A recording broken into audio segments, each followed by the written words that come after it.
With every patient that's brought here, more pressure is placed on frontline staff. Those with or suspected to have COVID are taken straight into these marquees, providing a thin layer of protection.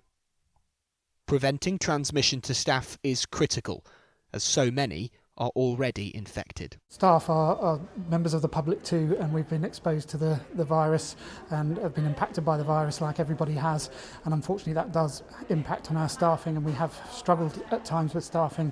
Well, I mean, it does affect morale after a while. It's pretty relentless and time consuming and all consuming really, so it can be very difficult to know where you're working on any given day, be prepared to change where you're working and the way you're working. And we've all been very adaptable over the last 2 years. We've had to be.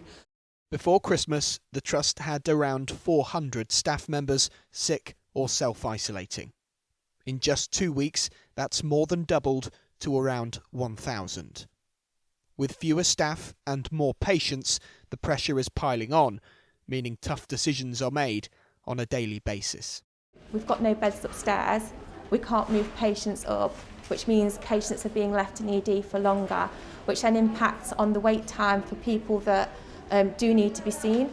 So they have to prioritise those that are most sick, the critical patients, those with trauma patients. So anybody that's got like a minor ailment or injury or anything else like that, they can be waiting in ED for hours on end.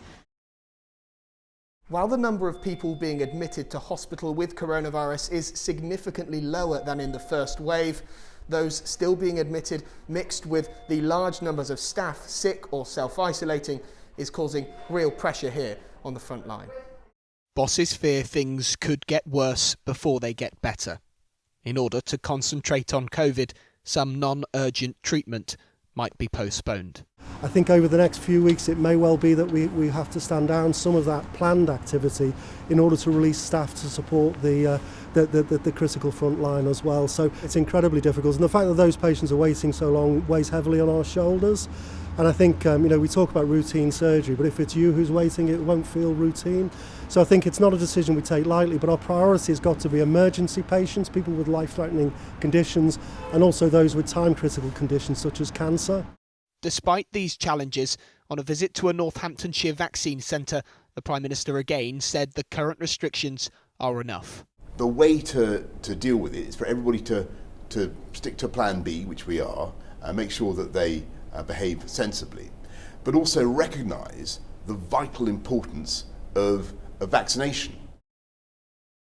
The NHS is again in the middle of a winter storm, one its staff hope will be over soon. Lewis Warner, ITV News, Derby.